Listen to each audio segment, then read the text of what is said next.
السلام عليكم، شلونكم جميعا؟ إن شاء الله الكل بخير. اليوم رجعنا لكم فيديو جديد، راح نعمل معاكم طريقة الشاكرية بصدور الدجاج.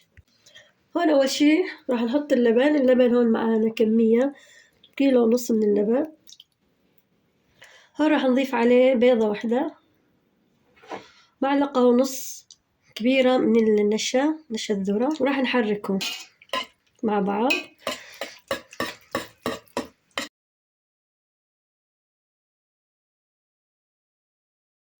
هون بعد ما نعم معانا، هون أنا راح أحط عليه كريمة. هون تعطيه دسامة، يعني قوام كريمي تعطيه دسامة. هون حطيت علبة 200 جرام يعني.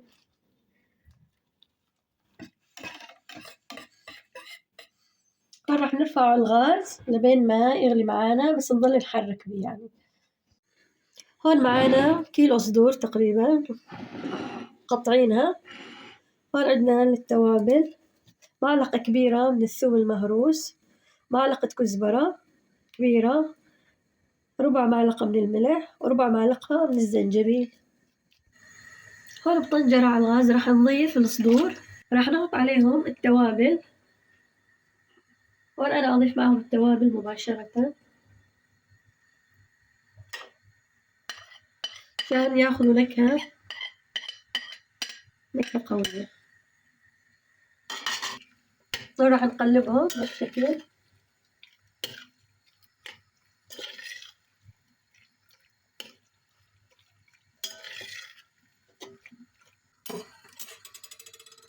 هون راح أضيف عليهم شوية زيت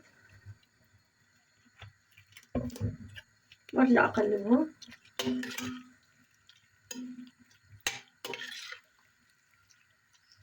هون راح أهدي عليهم الغاز، خليه على الهادي ونغطيهم. هون بس بلش يغلي معانا اللبن، راح نضيف عليه كوب من المي الساخن ونحرك عشان يمتزج مع اللبن.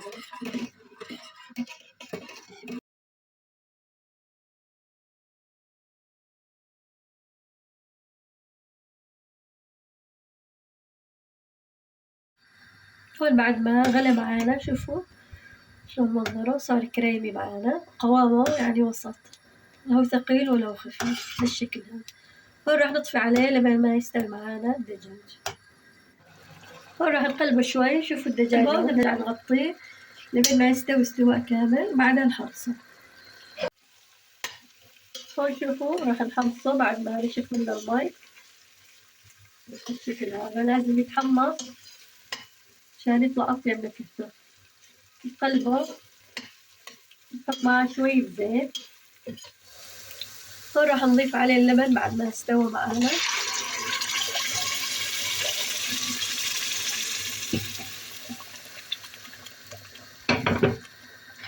نحركهم مع بعض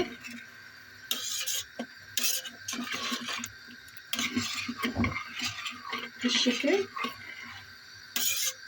وراح نخليه دقيقة واحدة وراح نطفي عليه. هون طبقنا صار جاهز الشاكرية.